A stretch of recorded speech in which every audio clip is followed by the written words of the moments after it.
Every marketer at some point finds himself in a room where something important is on the line. You're pitching a campaign to a skeptical client. You're trying to get the budget approved by a CFO who views marketing as just another cost center. You're in a sales meeting with a prospect who keeps saying they need to think about it. These are all basically negotiations. And most of us go into them with a strategy that amounts to make a good case, show the data, stay positive, and just hope. But it's rarely ever that simple. Chris Voss spent 15 years as the FBI's lead international kidnapping negotiator. He sat across the table from some of the most dangerous, irrational people alive and figured out how to change their minds. Then he wrote a book called Never Split the Difference. The most practical applications of that book have almost nothing to do with kidnappings. They have everything to do with how you pitch, how you sell, and how you convince somebody to say yes to something they weren't already planning to say yes to. If you ignore what I'm about to share, you'll keep losing deals you should win, getting proposals watered down, and walking out of client meetings wondering why you always end up giving away more than you should. But if you apply even half of it, your conversations will be much more successful. Hello, I'm Brent Shiratori, and this is Idea Marketing. I work with small to medium-sized companies as a fractional CMO, as well as an advisor to global companies. And a huge part of that role is convincing people to believe in a strategy, fund it, approve it, and actually execute it. That means I negotiate constantly with clients, with leadership teams, with vendors, with internal stakeholders who have competing priorities and limited attention. I've read a lot of books on persuasion and influence, but honestly, I'd have to say Never Split the Difference is one of the best, and I keep coming back to it. What Chris Voss figured out in hostage situations applies directly to the conversations you have in marketing because the fundamentals are the same. You're trying to change someone's mind under pressure when their natural instinct is to resist. Here are the 8 most important insights for a marketer that I got that we'll be covering today. We'll cover why your brain works against you in high-stakes conversations, how calibrated questions let you control a conversation without your counterpart realizing it, why active listening is your most underrated competitive advantage, how labeling diffuses resistance before it becomes a problem, the counterintuitive power of no, how to anchor a negotiation so your preferred outcome seems like an obvious one, how to tell if you have genuine agreement or just a polite brush off, and how to prepare for any high-stakes conversation before it happens. Before we get into tactics, we need to understand why this is hard. Because the real problem isn't that negotiation is complicated, it's that our instincts about it are almost entirely wrong. Voss points to the research of Daniel Kahneman, the Nobel Prize-winning behavioral economist who proved that human beings are fundamentally irrational decision makers. His central finding cuts through a belief most marketers and salespeople operate on. If you make a strong enough case, logic wins. But Kahneman describes 2 systems of thinking. System 1 is fast, instinctive, and emotional. System 2 is slow, deliberate, and logical. So System 1 is the one usually running the show. It generates feelings and impressions constantly. And System 2 mostly arrives afterward to rationalize what System 1 already decided. What does that mean in practice? The decision your client, prospect, or stakeholder is making about your proposal happens emotionally first.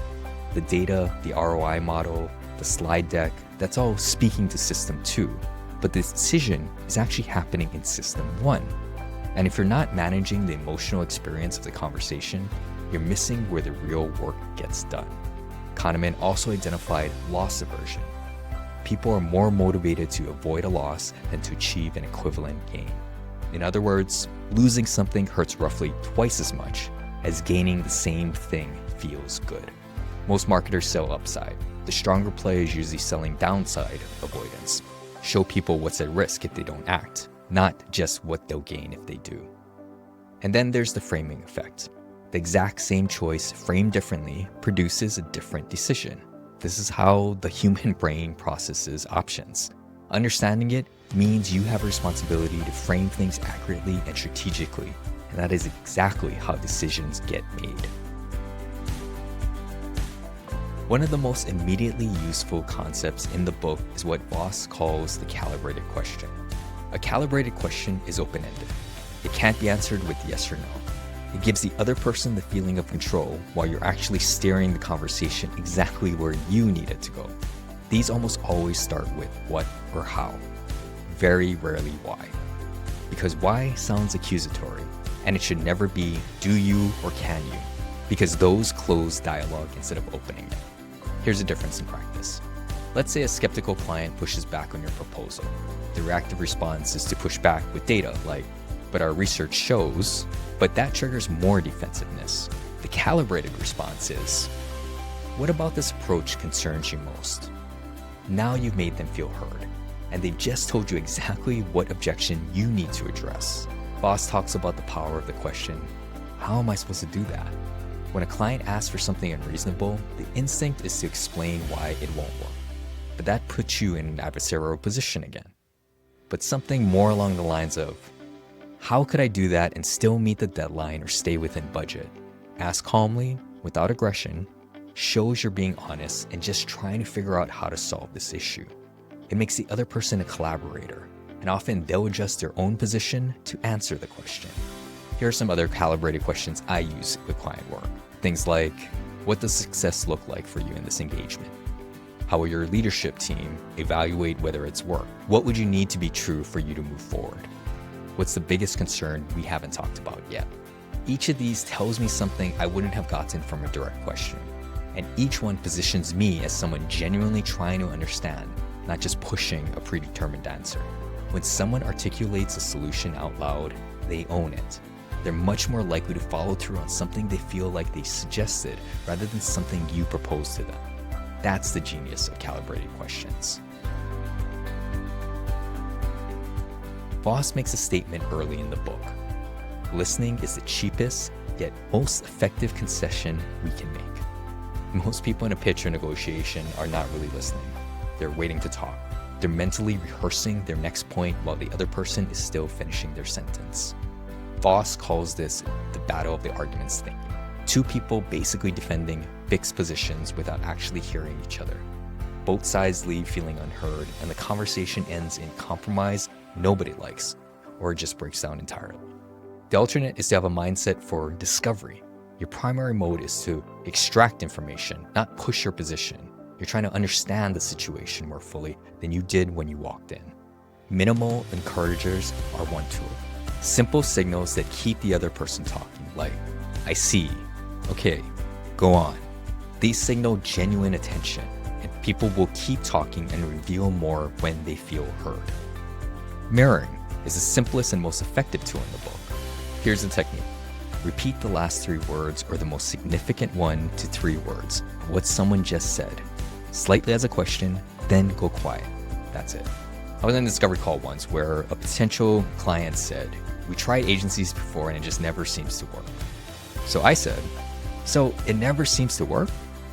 He paused. He spent the next 4 minutes explaining every agency failure in detail, what they didn't deliver, what he actually needed, what his real concern was. I didn't have to ask anything else. He handed me the entire brief, and I was able to explain point by point how we're different than a traditional agency.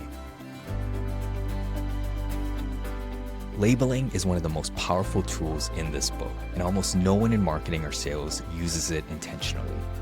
When you name the emotion someone is experiencing, you reduce its power over them. You shift the processing of that feeling from the emotional centers of the brain to the rational ones. UCLA psychologist Matthew Lieberman ran brand imaging studies that confirmed this.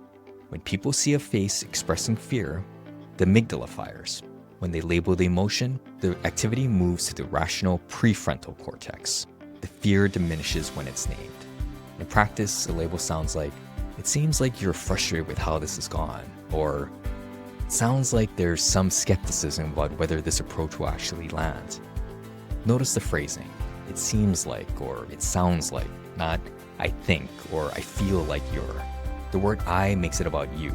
It seems like makes it about them, and leaves room for them to correct you without getting defensive. When the label is right, the resistance softens and they feel recognized. When the label is wrong, they'll likely point it out, which still opens a conversation.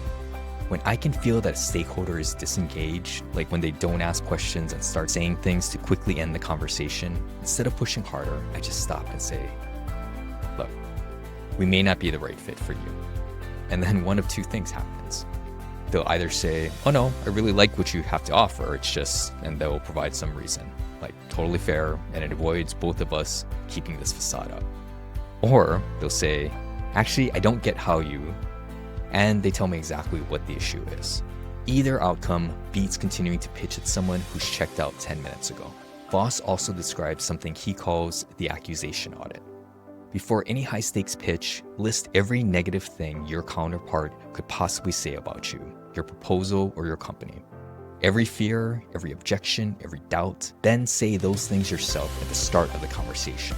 I know there's a bigger ask than you were expecting, or I realize this requires committing to something you haven't tested before, or I know there have been others who made promises like these and didn't deliver. When you name the concern first, it lands softer than when they raise it. And Voss says it often causes the other side to defend you, like, well, I wouldn't go that far. And now they're arguing against the very objection you feared. Now, this is an unconventional principle for most salespeople. Most of us are trained to get people to say yes. Our goal is to get the commitment, close the loop.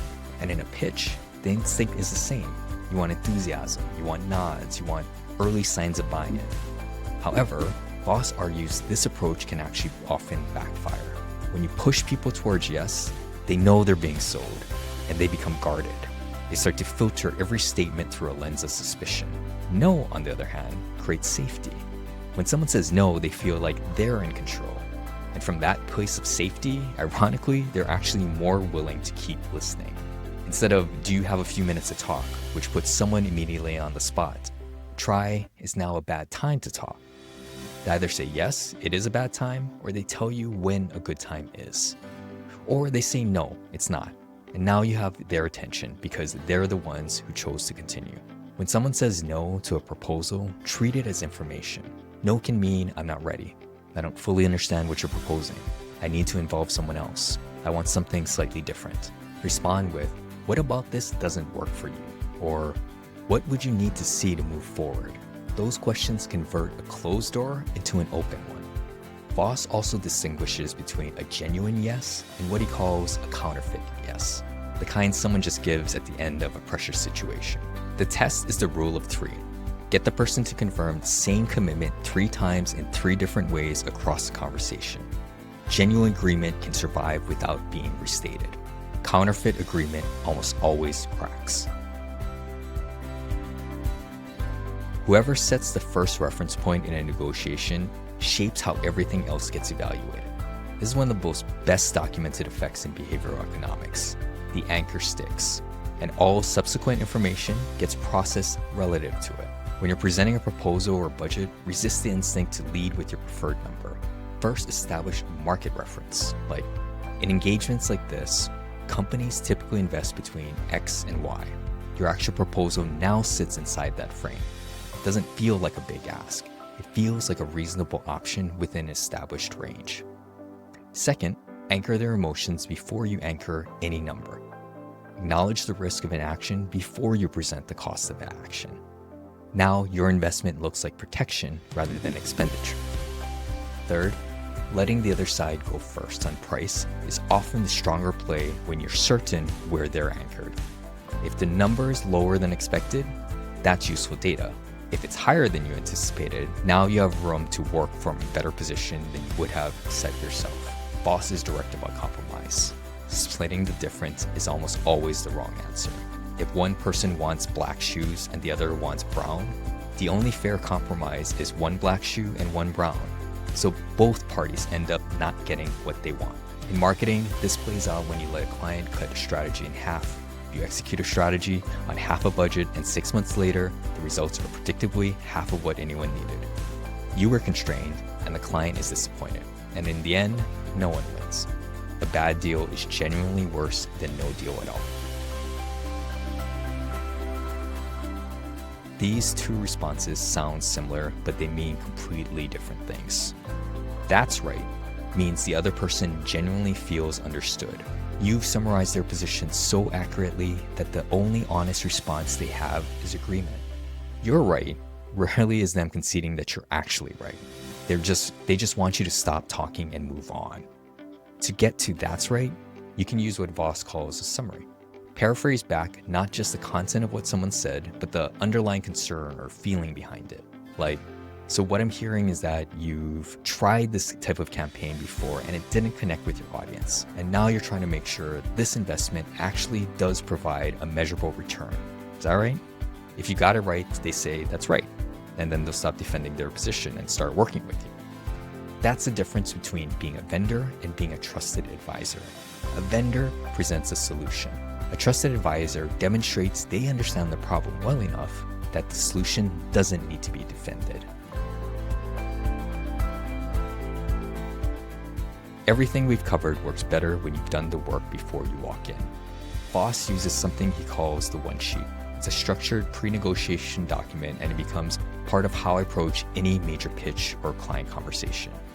First, define your goal, specifically your best case outcome, written down. Research on goal setting is consistent. People who enter negotiation with a clear, ambitious, written goal gets better outcomes than those who go in hoping to do their best. The goal keeps you from pre-compromising before the other side has even pushed back. Second, summarize the situation. 2 or 3 sentences that describe where things stand from your counterpart's perspective. You should be able to summarize their position so accurately that if they read it, they'd say that's right. If you can't do that yet, you don't know the situation well enough to negotiate it. Third, the accusation audit. List the concerns, fears, or objections your counterpart is likely to bring. The ones you'd prefer they didn't raise. Prepare to name them yourself. Fourth, calibrated questions. What do you need to know that you didn't know yet? What are the deal killers? The concerns that, if they exist and go unaddressed, blow up the deal. Design 2 or 3 questions that will surface those. Fifth, non-monetary terms. Negotiations that get stuck on price often have room elsewhere. Timelines, attribution rights, phase delivery, case study permissions, advisory relationships. Think through what you could offer or ask for that doesn't show up as a dollar figure. Most people walk into high-stakes conversations with the vague intention of seeing how it goes. That approach almost always leads to leaving value on the table, making concessions you didn't have to make, or walking out confused about why it went sideways. That was a lot, so let me recap it. People decide emotionally and justify rationally. If your pitch is only logical, you're missing where decisions actually happen. Use calibrated questions. Starting with what and how, guide a conversation without triggering resistance. Ask questions that make the other person solve the problem with you. Active listening and mirroring are deliberate tools. When you truly listen, people tell you everything you need. Labeling emotions reduces their intensity. Name the concern before your counterpart raises it, and you diffuse the objection before it becomes a wall. No creates safety. Stop chasing early yes. Give people room to say no so they feel safe enough to eventually say yes to something real. Anchor the conversation. Set the reference point. Use a range. And don't split the difference. A bad deal is worse than no deal. That's right is what you're after. Build toward it with summaries that capture both the position and the feeling behind it. And prepare.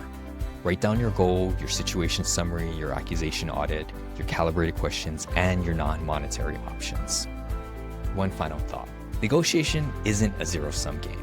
The goal is to ensure that both sides win. It's a process of discovery. Both sides have information. The goal is not to defeat your counterpart. It's to understand them well enough to find something that actually works.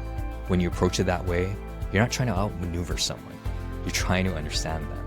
And that is what actually moves them. If this gave you something to think about, subscribe to the channel. I publish videos on marketing strategy, leadership, and how to turn ideas into revenue. And if you're a marketing leader trying to get better outcomes from the conversations you're already having, that's exactly the kind of work I do with my clients as a fractional CMO. The link is below. Remember, you don't need to buy more ads when you have better ideas.